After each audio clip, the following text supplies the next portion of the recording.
ये क्वेश्चन आपका average chapter से है। The average marks obtained bye 100 candidates in a certain examination is 38. If the average marks of passed candidate is 44 and that of the failed candidate is 19, what is the number of candidate who passed the examination? किसी परीक्षा में 100 बच्चों का औसत प्राप्तांक 38 है, उत्तीर्ण बच्चों का औसत प्राप्तांक 44 एवं अनुत्तीर्ण बच्चों का औसत प्राप्तांक 19, तो उत्तीर्ण छात्रों की संख्या ज्ञात करें। क्या काम करिएगा, टोटल स्टूडेंट आपके सामने यहाँ पर है दिया हुआ। टोटल स्टूडेंट आपके सामने 100 दिया हुआ है, 100 स्टूडेंट। कितना बच्चा पास किया कितना बच्चा फेल किया इसका जानकारी नहीं था। हम लिखेंगे यहाँ पे कि पास किए हुए बच्चों की संख्या अगर x होती तो आपसे पूछा गया होता कि फेल किया हुआ बच्चा कितना, तो आप लिखेंगे 100 माइनस एक्स, यही ना बोलिएगा। अब इसके बाद जरा सोचिए कि पास किया हुआ बच्चा का संख्या x है, मतलब 10 गो बच्चा अगर पास किया तो फेल कितना करेगा, 100 माइनस 10 बराबर 90 बोलिएगा, यही ना लिखते हैं। अगर हम पूछेंगे 20 गो बच्चा पास किया तो आप बोलिएगा 80 गो बच्चा फेल किया, कैसे भाई, 100 माइनस 20 बराबर 80, यही ना कहानी चलेगा। अगर हम बोलेंगे 30 गो बच्चा पास किया तो बोलेगा फेल कितना किया, 70 गो बच्चा, कैसे, 100 माइनस 30 बराबर 70। तो संख्या जब नहीं मालूम है तो पास किए हुए बच्चों की संख्या को x बोलेंगे, तो फेल किए हुए बच्चों की संख्या को 100 माइनस एक्स बोलना होगा। यहाँ तक तो क्लियर है। अब क्या है कि किसी परीक्षा में 100 बच्चों का औसत प्राप्तांक 38 है, ये जो टोटल 100 बच्चा है इसका एवरेज मार्क्स आपको बोल दिया 38। ध्यान से क्वेश्चन समझिएगा। पास किए हुए बच्चों का इसका एवरेज मार्क्स बोल दिया 44, फेल किए हुए बच्चों का 19 बता दिया, इसका मतलब है कि यहाँ पर फेल किए हुए का एवरेज मार्क्स 19 बोल दिया। आप जरा सोचिए कि अगर आपसे ये कहा जाएगा कि अकॉर्डिंग टू क्वेश्चन, अगर आपसे कहा जाए प्रश्न से total marks obtained by past candidate, जो बच्चा पास किया है उन सभी का टोटल कुल प्राप्तांक कितना, तो हम लोग क्या जानते हैं एवरेज निकालने के लिए सिंपल चीज कि सम बाई नंबर लिखते थे ना, जितना भी डेटा होगा सभी का जोड़ और नीचे जितना उसका संख्या होगा उससे भाग करते हैं, आंकड़ों का कुल योग ऊपर लिखते हैं और आंकड़ों की संख्या को नीचे लिखकर डिवाइड करते हैं, इसी से एवरेज निकल के आता है। तो जब एवरेज बराबर सम बाई नंबर बोलते हैं, एवरेज बराबर लिखते हैं sum by number, sum by number, तो सम निकालने के लिए क्या होगा, जोड़ निकालने के लिए आप लिखिएगा एवरेज इनटू नंबर, यही ना करिएगा। तो जब आपसे कहेंगे कि पास किए हुए बच्चों को मिलाकर टोटल नंबर कितना मिला, तो आप बोलिएगा कि यहाँ पर टोटल निकालने के लिए एक्स बच्चा है और उसका एवरेज 44 है, 44 एक्स बोलिएगा उस चीज को। अब आपसे पूछा जाएगा कि फेल किए हुए बच्चों को मिलाकर टोटल मार्क्स कितना आया होगा, तो आप कहिएगा कि फेल किया हुआ बच्चों की संख्या 100 माइनस एक्स और इस सभी का मिला के एवरेज है 19, मतलब 19 से गुना कर देंगे, तो यही तो टोटल बन के आएगा ना कि पास किया हुआ बच्चा को कितना मिला, बोलिएगा 44 एक्स, फेल किया हुआ बच्चा को कितना मिला, तो 19 गुना 100 माइनस एक्स। और टोटल बच्चा जब 100 है पास और फेल मिलाकर और इसका एवरेज 38 बोला गया, इसका मतलब है कि सबको जब गुना करिएगा 38 गुना 100 तो टोटल बन के आएगा 3800, यही ना लिखिएगा। तो आपसे क्या कहा जाएगा, सोचिए कि टोटल मार्क्स कितना, तो लिखिएगा 38 गुना 100, कुल मिला के 100 बच्चा है और इनका एवरेज था 38, बस यही कहानी बन के आएगा। इसी को सॉल्व करिएगा तो क्या लिखिएगा कि 44 एक्स प्लस लिखिएगा 1900 माइनस 19 एक्स बराबर लिखिएगा आप 3800। इसी को सॉल्व करेंगे तो आप लिखिएगा 44 में से 19 घटाइएगा, 44 घटाओ 19 तो करिएगा 25 एक्स बराबर 3800 में से 1900 घटाइएगा तो 1900 बचेगा, तो आप यहाँ पर लिखिएगा 1900, 25x का मतलब 1900, तो x का मान कितना, तो लिखना होगा आपको 1900 बटा 25। अब यहीं से कट जाएगा, 25 चौका 100, 19 चौक 76, x का मान कितना बन के आया 76। जैसे ही x का मान 76 बन के आया, सोचिए तो इसका मतलब पास किए हुए बच्चों की संख्या जो x माने थे उसका मतलब 76 है, फेल किए हुए बच्चों की संख्या 100 माइनस एक्स, इसका मतलब 100 घटाओ 76 करिएगा तो 24 बन के आएगा। तो हमसे अगर पास में पूछेगा तो लिखेंगे 76 और फेल का पूछेगा तो लिखेंगे 24। क्लियर हो गया होगा डिटेल्स? दिक्कत नहीं होगा? दिक्कत है तो बोलिए। क्लियर है ना भाई? सर ये एवरेज का है ना? एवरेज सर एवरेज पढ़ा ही टॉपिक नहीं है सर। एवरेज क्या बोले? सर एवरेज पढ़ा दिए। नहीं पढ़ाए? एवरेज नहीं पढ़ाए हैं, रेशियो एवरेज से बाकी है अभी। अच्छा समझ में आया क्वेश्चन कि नहीं समझ में आया ये बताइए। सर एक बार बता दीजिए, थोड़ा सा समझ में नहीं आ रहा है। कहाँ पर फंस गया कि शुरू से नहीं देखे हैं? देखे तो है सर, लेकिन थोड़ा सा समझ में नहीं आ रहा वही। अच्छा कोई बात नहीं, कोई बात नहीं, नहीं समझ में हटाइए। ये टॉपिक आपका एवरेज का है, ये क्वेश्चन जो आपका दिया गया है ये क्वेश्चन आपका एवरेज टॉपिक से है। एक बार फिर से समझिए, एवरेज निकालने के लिए बेसिक काम क्या करते हैं। एवरेज टॉपिक अभी बाकी है, एवरेज रेशियो शुरुआत का बाकी है, पढ़ेंगे हम लोग। एवरेज निकालने के लिए क्या काम करते हैं, आप लिखते हैं सम बाई नंबर, यही ना बोलते हैं। मान लीजिए 2 4 6 8 लिख दिए, पूछेंगे इसका एवरेज क्या होगा, तो औसत निकालने के लिए क्या करते हैं, सभी को जोड़ देते हैं। 2 4 6 8 को जोड़िएगा और नीचे क्या कर दीजिएगा, संख्या काउंट करिएगा, 1 2 3 4 को संख्या है तो 4 से भाग करेंगे, तो यही हो जाएगा आपका 6 4 10, 8 और 2 10, 20/4 बराबर क्या लिखेंगे 5। एवरेज समझ में आया भाई? Yes sir. एवरेज बराबर बोलते हैं सम बाई नंबर। तो जब अगर पूछेंगे आपसे कि सम निकालने के लिए क्या काम करिएगा तो क्या लिखिएगा, एवरेज इनटू नंबर, यही ना बोलेंगे। कि जब आपसे आंकड़ों का कुल योग पूछा जाएगा तो क्या बोलेंगे, एवरेज इनटू नंबर, औसत गुना संख्या। तो इसी क्वेश्चन में सोचिए ना कि अगर हम आपसे पूछते कि इसका बताइए सम क्या होगा, जोड़, इस चारों संख्याओं का जोड़ कितना होगा, तो आप बोलिएगा औसत गुना संख्या। संख्या कितना है, 4, 1 2 3 4 को संख्या है, आप बोलिएगा संख्या तो 4 है, एवरेज में गुना करिए। एवरेज कितना निकाल के लाए थे, 5, तो 5 पाँच। में 4 से गुना करेंगे तो सम कितना निकल के आएगा, 20। आप तो जोड़ के भी देख लिए थे कि 8 6 14 में 4 जोड़ेंगे 18 में 2 जोड़ेंगे 20, मतलब ठीक है। क्लियर हुआ? Yes sir. तो औसत निकालने के लिए संख्याओं का कुल योग बटा संख्याओं की संख्या, तो एवरेज बराबर सम बाई नंबर बोलेंगे। तो सम निकालने के लिए क्या बोलेंगे, एवरेज इनटू नंबर। तो यहाँ पर बस इसी चीज का ध्यान रखिएगा, इसमें कोई दिक्कत नहीं ना? नहीं सर। क्वेश्चन हमसे था कि टोटल किसी परीक्षा में 100 बच्चों का औसत प्राप्तांक 38 है, कुल मिला के 100 बच्चा है। टोटल स्टूडेंट आपके सामने यहाँ पर 100 दिया हुआ, ध्यान से समझिएगा। 100 टोटल बच्चा है, उसका औसत प्राप्तांक 38 बोल दिया। उत्तीर्ण बच्चों का औसत प्राप्तांक 44 और अनुत्तीर्ण बच्चों का औसत प्राप्तांक 19 है। तो उत्तीर्ण बच्चों की संख्या, कितना बच्चा पास किया कितना बच्चा फेल किया, ये तो हमको नहीं मालूम था। जब ये नहीं मालूम था तो आप इसी 100 बच्चा में से कुछ तो पास किया होगा और कुछ फेल किया होगा, यही ना कहानी होगा भाई। Yes sir. पास किए हुए बच्चों की संख्या को अगर हम x बोलते हैं यहाँ पे, तो फेल किए हुए बच्चों की संख्या निकालने के लिए 100 माइनस एक्स करिएगा। दिक्कत है तो बोलिए। नहीं सर। ठीक है प्रशांत बाबू, यहाँ पर टोटल स्टूडेंट 100 है, क्वेश्चन में था कि 100 बच्चों का औसत प्राप्तांक 38 है, मतलब एवरेज में बोला गया कि 38 है, तो यहाँ पर ये कॉमा करके लिख देते हैं कि एवरेज मार्क्स इसका 38 दिया हुआ। पास वाले का दिया हुआ है एवरेज मार्क्स कितना, तो आप बोल रहे हैं 44। फेल वाले का एवरेज मार्क्स कितना, तो आप बोल रहे हैं यहाँ पे 19। जरा सोचिए कि अकॉर्डिंग टू क्वेश्चन प्रश्न से क्या कर सकते हैं, कि अगर पूछेंगे पास किए हुए बच्चों की संख्या 1 और उसका औसत प्राप्तांक है 44, तो total marks obtained by past candidate, pass किए हुए बच्चों का कुल प्राप्तांक कितना होगा, तो क्या लिखिएगा, 44 एक्स बोलिएगा ना।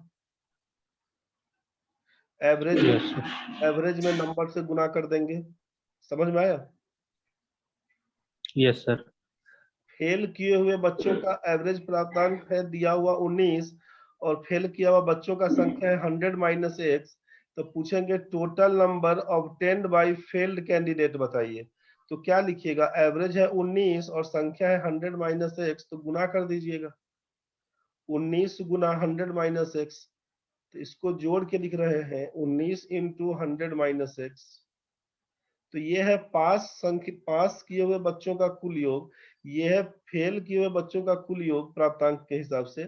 तो जब ये पास का जोड़ है और ये फेल का जोड़, तो ये दोनों को जोड़ कर लिख देंगे किसके बराबर, तो बोलिएगा कि टोटल जो आदमी आपका है 100 जिसका एवरेज था 38, तो इसको गुना करिएगा तो 3800 हो जाएगा। 100 गुना 38 बराबर 3800 लिखिएगा। इसी को कैलकुलेट कर दीजिएगा, आंसर निकल जाएगा 44x प्लस 1900 माइनस लिखिएगा 19x बराबर बोलिएगा 3800।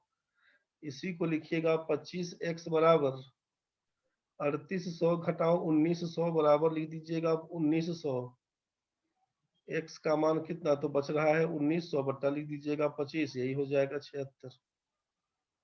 इसका मतलब पूछा पास कितना किया तो बोलिएगा 76, फेल कितना किया तो बोलिएगा 24। प्रशांत भाई क्लियर हुआ? Yes sir. ये टॉपिक था आपका क्वेश्चन कहां से, एवरेज से। चलिए बढ़ते हैं आगे। नेक्स्ट क्वेश्चन आपका है सिंपल इंटरेस्ट। सिंपल इंटरेस्ट तो क्लास में हो गया था भाई, simple interest compound interest class में हो गया था। क्वेश्चन देखिए क्या है, Kamal lent out ₹60,000 out of that sum part some part at 5% and rest part at 4% at simple interest. If total annual interest is ₹2560, what is the amount given at 4%? Question क्या है ध्यान से समझिए। कमल ने 60,000 रुपया में से कुछ राशि को 5% एवं शेष राशि को 4% की दर से उधार लगाया एवं वर्ष के अंत में 2,560 रुपया साधारण ब्याज कमाया, तो 4% वार्षिक दर से दी गई राशि क्या थी? क्वेश्चन तो क्लियर है। क्वेश्चन आपका सिंपल इंटरेस्ट कंपाउंड इंटरेस्ट का है, सिंपल इंटरेस्ट का है क्वेश्चन। ठीक है, टॉपिक हमारा SICI, क्वेश्चन हमारा सिंपल इंटरेस्ट में है कि कमल ने 60,000 रुपया में से कुछ राशि को 5% एवं शेष राशि को 4% की दर से उधार लगाया एवं वर्ष के अंत में 2,560 रुपया साधारण ब्याज कमाया, तो 4% वार्षिक दर से दी गई राशि क्या थी? यही क्वेश्चन अपने पास है। आप सोचिए कि प्रिंसिपल टोटल जो प्रिंसिपल हमारा है कुल मूलधन कितना था, तो आप बोलिएगा 60,000 रुपया टोटल मूलधन था आपके पास। टोटल प्रिंसिपल कितना था तो 60,000। ध्यान से समझिएगा, दिक्कत होगा बताइएगा। टोटल प्रिंसिपल आपका था 60,000 रुपया, इसमें से आपसे कहा गया कि कितना लगाए 5% पर, कितना लगाए 4% पर। आपसे पूछा कितना लगाए 5% पर, कितना लगाए 4% पर। तो अगर हम पहले बोलते हैं कि 5% पर कुछ राशि लगा दिए, बाकी को लगा दिए अब 4% पर, तो कितना लगाए हमको नहीं मालूम। तो यहाँ पर तो आप रेट बोल दिए कि सर रेट है हमारा 5%, यहाँ पर रेट बोल दिए 4%। यहाँ अगर प्रिंसिपल हम बोल देते हैं x रुपया, कि 100 रुपया को मान लीजिए 10,000 रुपया हम लगा दिए 5% पर, तो क्या बोलिएगा कि 50,000 लगाए होंगे 4% पर, ये ना बोलिएगा। हम अगर बोल देंगे 20,000 लगाए हैं 5% पर, तो आप बोलिएगा 40,000 जो बचता है वो लगा होगा 4% पर। तो अगर हम 100 रुपया लगाते हैं 5% पर, तो यहाँ का प्रिंसिपल क्या होगा, तो आप बोलिएगा 60,000 माइनस x, इसको लगा देंगे 4% पर। और आप बोले कि वर्ष के अंत में, क्वेश्चन में दिया हुआ है कि वर्ष के अंत में इतना रुपया साधारण ब्याज कमाया, मतलब टाइम कितना दिया, टाइम दे दिया हम लोग का 1 साल। टाइम दिया कितना, तो 1 साल का टाइम दिया। तो आप लिखिएगा यहाँ पे टाइम बराबर 1 ईयर का, टाइम बराबर लिखिएगा 1 ईयर का।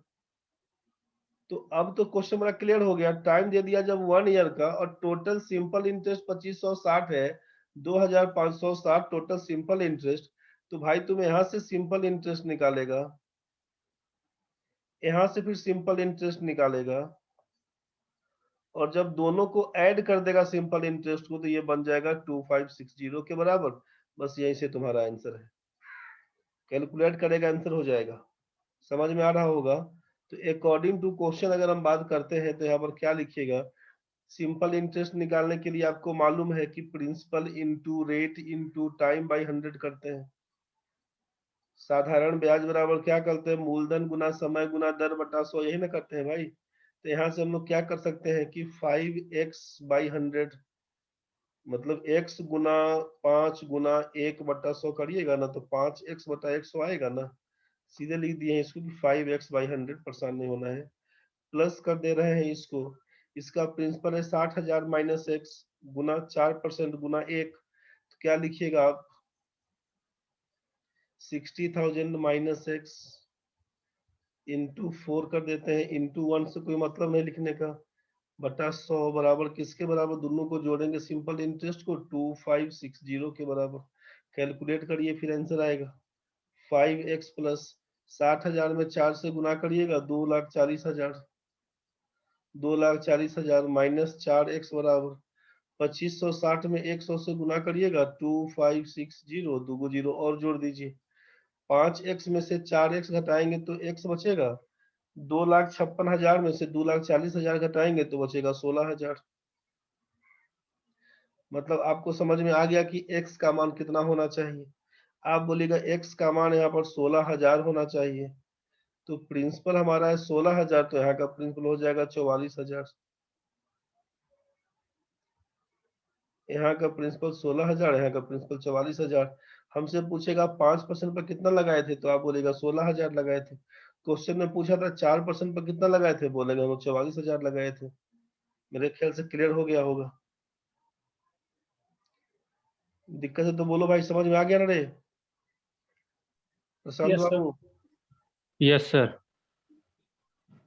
चलिए ठीक है, बढ़ते हैं आगे। अगला क्वेश्चन देखिए आप। एक व्यापारी के पास दिया हुआ 50 किलो चावल है। वह कुछ चावल को 8% लाभ पर एवं शेष चावल को 18% लाभ पर बेच दिया। पूरे सौदे में उसे 14% लाभ दिखा, तो 8% एवं 18% लाभ पर बेची गई चावल की मात्रा बताएं। क्वेश्चन आपका प्रॉफिट लॉस से है। प्रॉफिट लॉस डिस्काउंट हो चुका है क्लास में। सोचिए यहाँ पर क्या है कि पैसों के बारे में क्लियर नहीं बोला गया, केवल क्वांटिटी दे दिया गया 50 किलो। यहीं से लाभ और हानि बताने लगे आप, यहीं से लाभ हानि बताने लगे। काम करना क्या होगा सोचिए, यहाँ पे करना क्या होगा कि जब पैसों के बारे में कुछ नहीं बोला है तो काम यहाँ से क्या करिएगा कि जब टोटल क्वांटिटी की बात करेंगे तो आपके पास दिया हुआ है 50 केजी चावल। 50 केजी चावल ये टोटल क्वांटिटी अपना है, 50 केजी चावल। तो यहाँ से पैसों के बारे में कुछ नहीं बोला, आपसे कहा कि कुछ चावल को 8% लाभ पर, शेष चावल को 18% लाभ पर बेच दिया। तो सोचिए कुछ चावल को मान लेते हैं यहाँ से कि 8% आप बोले कि प्रॉफिट पर बेचे, कितना चावल को, तो अगर हम बोलते हैं कि x केजी चावल को बेचा होगा 8% पर, तो 18% प्रॉफिट पर कितना बेचा होगा, तो आपको बोलना होगा कि 50 में से x घटा देंगे, उतना केजी बिचाएगा। मान लीजिए कि 10 किलो चावल बेचेंगे 8% पर, तो यहाँ पर बोलना होगा कितना, 40 किलो चावल। यहाँ पर बोलेंगे 20 किलो, तो यहाँ बोलना होगा 30 किलो। यहाँ बोलेंगे 40 किलो, यहाँ बोलेगा 10 किलो। तो कोई एक वेरिएबल पकड़ लिए x, मान लीजिए कि 8% लाभ पर x केजी है, तो आप बोलेगा 50 माइनस x केजी बचेगा 18% पर प्रॉफिट के लिए। यहाँ तक तो क्लियर है भाई। यहाँ पर हमको जब मालूम होता है कि 50 रुपया है, खरीद के लाए थे, 10% का लाभ पर बेचेंगे, तो भाई 50 का 10% निकाल के फिर जोड़ देते थे। यहाँ पर तो रुपया कुछ दिया नहीं, नहीं दिया तो अपने हिसाब से मान लेते हैं, अपने हिसाब से मान लेते हैं कि मान लेते क्या है कि अगर सीपी ऑफ, सोचिए अगर हम यहाँ पे मान लेते हैं कि लेट, चाहे इफ बोल दीजिए, सीपी ऑफ 1 kg राइस को बोल देते हैं ₹1। 1 किलो चावल हम 1 रुपया में खरीद के लाए होंगे बस। सीपी ऑफ 1 kg राइस को अगर 1 रुपया बोल रहे हैं तो आपसे पूछा जाएगा कि 50 किलो चावल कितना में खरीदे होंगे, तो आप बोलिएगा सर सीपी इसका तो 50 रुपया रहा होगा। बहुत ध्यान से समझिएगा इस चीज को।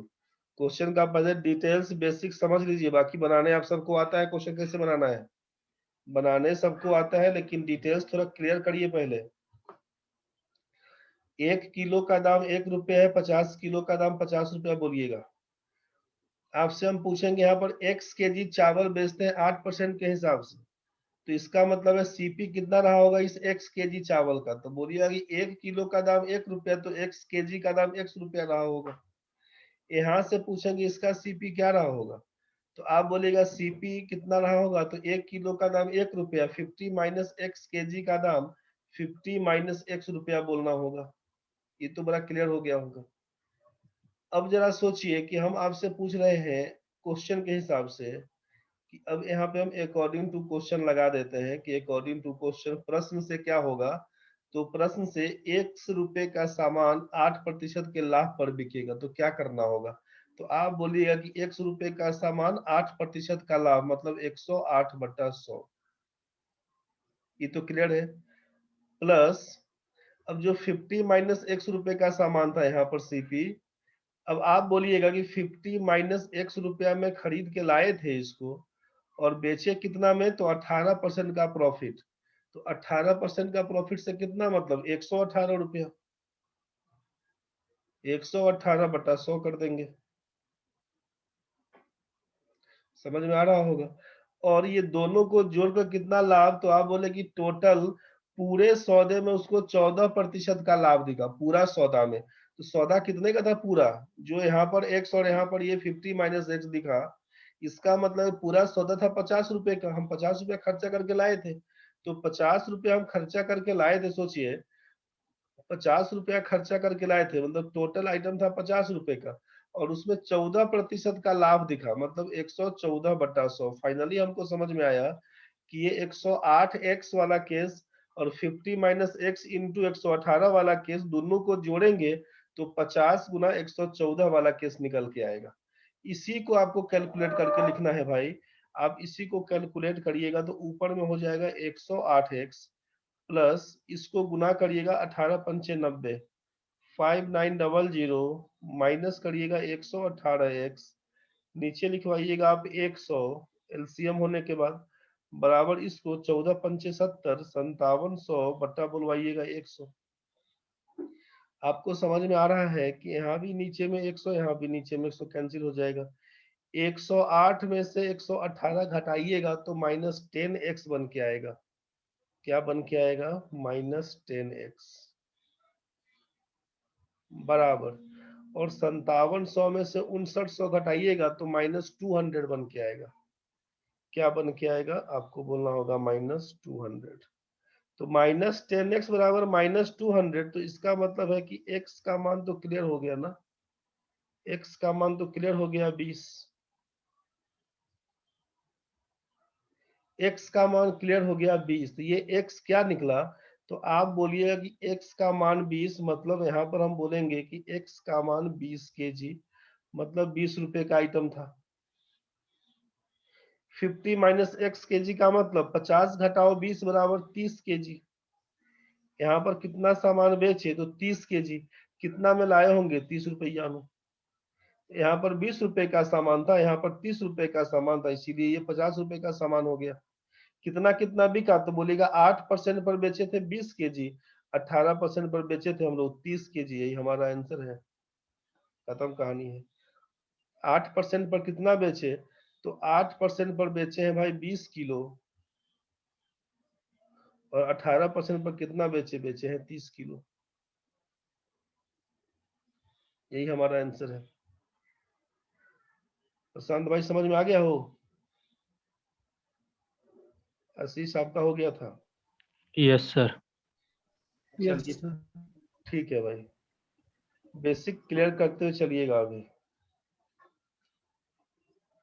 एक बार ये चौथा क्वेश्चन बता दीजिए हमको आप। चौथा एक बार दोनों लोग बना के बताइए, फिर हम बढ़ते हैं। चलिए, आप दोनों का आंसर सही है। आशीष प्रशांत बाबू बनाए हैं, आप सही है बनाए हैं, तो इसको छोड़ देते हैं। आप लोग आंसर बता रहे हैं 5 केजी और 45 केजी। डिटेल्स हम लोग देख ही चुके हैं, सही बनाए हैं। जैसे हम लोग पिछले क्वेश्चन में बनाए थे उसी कंसेप्ट पर लेके बनाइएगा, क्वेश्चन आराम से बन जाएगा। डिटेल्स पहले कंसेप्ट बनाइए। तो देखिए अब हम इसको छोड़ रहे हैं, ठीक है। एक आध को बना देते हैं, रुकिए एक आध क्वेश्चन और बता देते हैं, उसके बाद बढ़ते हैं।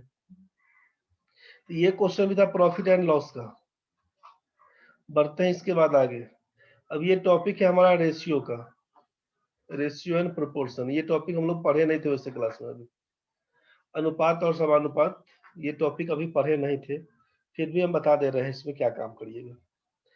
केवल ये दिखाने के लिए इसको बता दे रहे हैं ना, केवल ये दिखाने के लिए कि पहला क्वेश्चन जो हम बनाए, अभी पहला क्वेश्चन बनाए एवरेज से, दूसरा क्वेश्चन बनाए सिंपल इंटरेस्ट कंपाउंड इंटरेस्ट, फिर बनाया प्रॉफिट लॉस, फिर बनाया प्रॉफिट लॉस, फिर बनाया रेशियो से। रेशियो का बाद बनने के बाद अब ये देखिए क्वेश्चन है time speed distance train boat stream वाला टॉपिक था ना हम लोगों का, अभी जो खत्म हुआ था बोट स्ट्रीम, इस टॉपिक से ये क्वेश्चन है दिया हुआ। तो अल्टीमेटली हमको बस ये बताना था आपको, टाइम स्पीड डिस्टेंस ट्रेन्स, और ये था आपका बोट स्ट्रीम। इसमें इस टॉपिक से था ये क्वेश्चन, आपका ट्रेन वाला क्वेश्चन था, करवाए थे अभी। तो इस हिसाब से कि क्वेश्चन आपका किसी भी चैप्टर से है, कंसेप्ट केवल एक बार समझना है। कंसेप्ट क्लियर हो गया तो बहुत काम आपका आसान हो जाएगा, समझ रहे हैं। एक बार हम आपको दिखा दे रहे हैं। मान लीजिए क्वेश्चन क्या था, ये 5 नंबर क्वेश्चन। एक मिश्र धातु में जिंक और कॉपर 1:2 के अनुपात में, जबकि दूसरे मिश्र धातु में यह अनुपात 2:3 का है। दोनों मिश्र धातु में से किस अनुपात में मिश्रण मिलाने पर उन तत्वों का अनुपात 5:8 हो जाएगा। क्या काम करना था, जिंक इज टू कॉपर, ये एक एलॉय दिया हुआ है, ए मान लेते हैं, कोई मिश्र धातु ए जिसमें जिंक कॉपर हमारा 1:2 का रेशियो में है। फिर दूसरा एलॉय हमारा बी, कोई दूसरा मिश्र धातु बी है जिसमें जिंक और कॉपर का रेशियो, जिसमें जिंक और कॉपर का रेशियो हमारा 2:3 का है। जिंक कॉपर का रेशियो 2:3 का है। तो आपसे बोला कि दोनों मिश्र धातु में से किस अनुपात में मिश्रण मिलाने पर उन तत्वों का अनुपात 5:8 हो जाएगा। ऐसा सोचिएगा कि अगर इसमें पहला जो ए मिश्र धातु है, ए में जिंक कॉपर 1:2 का रेशियो, यहां से अगर हम x kg बाहर निकालते हैं, सोचिएगा इस b में से y kg बाहर निकालते हैं, b में से जो 2:3 का रेशियो में है, b में से अगर y kg हम क्वांटिटी बाहर निकालते हैं, तो हमसे यही x:y का मान पूछा, हमसे यही x:y का मान पूछा कि ये किस अनुपात में बाहर निकालिएगा कि x प्लस वाई जो टोटल मिला के रखिएगा ना, x प्लस वाई, इसमें जिंक और कॉपर 5:8 का रेशियो में होना चाहिए। बस यही क्वेश्चन था। क्वेश्चन क्या था, ध्यान से समझिए कि मान लीजिए यहाँ पर 5 किलो है रखा हुआ, यहाँ पर 7 किलो है, ऐसा सोचिए एक बार। क्वेश्चन क्या है, ध्यान से समझिए। एक मिश्र धातु है ए जिसमें 5 केजी है जिंक और कॉपर मिलाकर, तो इसमें से मान लीजिए हम 2 केजी बाहर निकाल लिए, ऐसा सोचिए। 7 किलो है आपका मिश्र धातु बी नाम जिसका रखा गया, इसमें जिंक कॉपर 2:3 का रेशियो में है। यहाँ से हम बोले कि हम 3 केजी बाहर निकालते हैं, तो हम कितना बाहर निकाल दिए, x प्लस वाई का मतलब 2 में 3 जोड़ेंगे तो बोलेगा सर 5 केजी बाहर निकाले आप। तो इस 5 केजी में खाली जिंक तो नहीं होगा या खाली कॉपर तो नहीं होगा, जिंक भी होगा कॉपर भी होगा, समझ रहे होंगे आप। जिंक भी होगा इसमें, कॉपर भी होगा। तो अब जिंक कॉपर कितना किलो है ये हमको निकालना पड़ेगा। तो क्वेश्चन में बोल दिया कि ये तो 5:8 का रेशियो में है, मतलब ये 5 केजी को 5:8 में बांट दीजिए, जितना होगा उतना बोलिएगा जिंक, उतना बोलिएगा कॉपर। तो कंसेप्ट बस यही है, समझ रहे हैं। तो अपना मन से तो हम 2 किलो 5 किलो 7 किलो तो नहीं बोल सकते ना, जब नहीं बोल सकते इसीलिए बोल दिए कि मान लीजिए x केजी होगा y केजी होगा, तो क्या करते हैं, यहाँ से हम बोल दिए कि पहला मिश्र धातु में से x केजी बाहर निकाल दिए, दूसरा में से y केजी बाहर निकाल दिए, तो यही पूछा हमसे कि x इज टू वाई का मान बताइए क्या होगा, x इज टू वाई का मान बताइए क्या होगा। तो हम लोग क्या करेंगे इस क्वेश्चन में, एक बार ध्यान से समझिएगा, एक बार ध्यान से समझिएगा। x kg अगर बाहर निकालते हैं तो इस x kg में जिंक कितना होगा, तो आप बोलिएगा 1:2 का रेशियो में है। ऐसे भी अभी हम क्लास में नहीं करवाए हैं आपको जिंक ये वाला रेशियो प्रोपोर्शन, फिर भी इतना आइडिया तो होगा, पहले से कुछ कुछ जो पढ़े होंगे याद तो आ ही रहा होगा कि जिंक का क्वांटिटी कितना 1 है और टोटल क्वांटिटी कितना 3 रेशियो में है। 1 रेशियो जिंक का तो 3 रेशियो टोटल, कॉपर है 2 रेशियो, टोटल है 3 रेशियो। तो जिंक पूछेंगे तो आप बोलिएगा 1 रेशियो का सब मिला के 3 बोलिएगा, तो बोलिएगा कि 1/3 मतलब 3 पार्ट में 1 पार्ट जिंक है, 1/3 पार्ट ऑफ कितना, तो x kg अगर बाहर निकालने थे तो 1/3x आप जिंक बोलिएगा। कॉपर पूछेंगे कितना, तो कॉपर बोलिएगा आप 2/3x। अगर हम इसमें बी वाले में पूछेंगे भाई जिंक कितना था, तो आप बोलेगा टोटल तो 2:3 मतलब 5 रेशियो में है, जिंक कितना होगा, तो जिंक बोलेंगे कि 2 रेशियो का सम 5, और यहाँ पर वाई बोलेंगे 2/5 वाई जिंक है। कॉपर कितना, तो बोलेंगे 3/5 वाई कॉपर है। यहाँ तक क्लियर है कि इसमें दिक्कत है, पहले ये बताइए उसके बाद बढ़ेंगे आगे। ये जो क्लियर है सर। जिंक कॉपर निकाले यहाँ तक तो ठीक है ना भाई। Yes sir. अच्छा, दिक्कत होगा तो हाथ खड़ा कर दीजिएगा, मैसेज कर दीजिएगा। चलिए देखिए यहाँ तक जिंक कॉपर निकल गया हम लोग को अलग अलग आइटम में। अब क्या बोला है क्वेश्चन में कि जिंक कॉपर मिला के जो नया मिलाइएगा ना, x+y वाला बनाइएगा, तो ये 5:8 का रेशियो में आएगा। मतलब जिंक कॉपर का रेशियो कितना है 5:8। तो इसका मतलब क्या है कि इस जिंक और जिंक को जोड़ देंगे, इसका कॉपर कॉपर को जोड़ देंगे और रेशियो बनाएंगे तो वो 5:8 का होना चाहिए। मतलब अब हम यहाँ पे लिख देते हैं अगर कि अकॉर्डिंग टू क्वेश्चन, प्रश्न से क्या बोल दिए कि मिलाने पर तत्वों का अनुपात 5:8 हो जाएगा। तो भाई कैसे हो जाएगा, तो इसका मतलब जिंक कितना था हमारा 1/3x, जिंक कितना था तो आप बोलेंगे 1/3x, तो इसको लिखेंगे हम, इसको लिखेंगे 1/3x। पार्ट बी का जिंक कितना था 2/5y, इसको भी लिखेंगे हम यहाँ पे 2/5y। इसका कॉपर कितना 2/3x, इसका कॉपर कितना 2/3x, इसका कॉपर कितना तो 3/5y, इसका कॉपर कितना तो लिखेंगे 3/5y।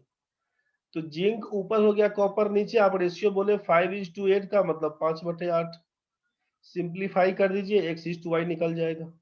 आप इसको सिंप्लीफाई कर लीजिए x:y निकल जाएगा। तो क्या काम करेंगे 5x cross multiply 5x plus 3 दूना 6y बट्टा जो एलसीएम 15 होगा ना, तो इसको छोड़ देते हैं क्योंकि नीचे भी एलसीएम 15 आएगा, हम एक स्टेप ड्रॉप कर देते हैं। आप खुद से कर लीजिएगा, 5 दूना 10x लिख देते हैं डायरेक्ट, और 3 तिया 9y का मान 5/8। डिटेल्स आपको करने आता है भाई, क्रॉस मल्टीप्लाई कर करके निकालिएगा। हम थोड़ा एक दो स्टेप छोड़ रहे हैं, इसी जगह में बना देते हैं। 8 पंचे 40, ये 5x में 8 से गुना करिएगा 40x बनेगा ना भाई, कंफ्यूजन होगा तो क्रॉस करिएगा। 5x में 8 से गुना करिएगा 40x, और 5 में 10 से गुना करिएगा 50x। तो 50 और 40 के बीच कितने का अंतर बोलिएगा 10 का, 10x बराबर, एक स्टेप हम छोड़ दिए। 8 पंचे 40, 5 दहाई 50, समझ रहे हैं ना, 40x और 50x के बीच 10x का अंतर, एक स्टेप हम छोड़ रहे हैं। 8 छक 48, 9 पच्चे 45, 8 छक 48, 9 पच्चे 45, 48 और 45 के बीच 3 का अंतर। तो यहाँ पर हम सीधे लिख देते हैं 3y, 10x बराबर 3y। तो अगर हम पूछे आपसे कि x बटा y कितना होगा, तो आप बोलेगा 3/10 हो जाएगा। तो x बटा y का मतलब x:y, x:y का मतलब कितना 3:10, x:y का मतलब कितना 3:10। बस यही आपका आंसर है। एक दो स्टेप हम हटा दिए हैं, आप कैलकुलेट करके अपना पूरा चेक कर लीजिएगा। लिखते हैं अभी कि 40x जोड़ 48y बराबर 50x जोड़ 45y, फिर लिखते हैं 50x माइनस 40x बराबर 48y घटाओ 45y, तब लिखते हैं 10x बराबर 3y। 2 स्टेप काट दिए, यहीं से ऊपरे ऊपरे कर दिए कि 8 पंचे 40x और 5 ढाई के 50x, तो 10x बराबर 8 छक 48y, 9 पचे 45y, तो 3y, 10x बराबर 3y, यहीं से आपको लिखवा दिए। तो x इज टू y का मान कितना 3:10। अभी 1 मिनट से कम समय बचा हुआ है कटने में, 40-50 सेकंड में कट जाएगा, कटेगा तो तुरंत जुड़िएगा क्योंकि इसको खत्म करेंगे अभी। ये डिटेल्स क्लियर हुआ भाई? डिटेल्स वाला क्लियर हुआ कि दिक्कत है? क्लियर हो गया सर। चलिए ये क्लियर हो गया तो एक बार अपने से बना के देखिए, सेम क्वेश्चन है। अच्छा क्वेश्चन कर दिए क्या? हाँ ये 7 नंबर बना के देखिए तो सेम क्वेश्चन है। एक बर्तन में दूध और पानी 3:2 के अनुपात में एवं दूसरे बर्तन में यह अनुपात 2:5 है। दोनों बर्तन में से किस अनुपात में लेकर मिश्रण मिलाने से दूध और पानी का अनुपात 2:3 हो जाए? एक बार डिटेल्स बना के चेक करिए पहले कितना आ रहा है। कट जाएगा तुरंत जुड़िएगा अभी।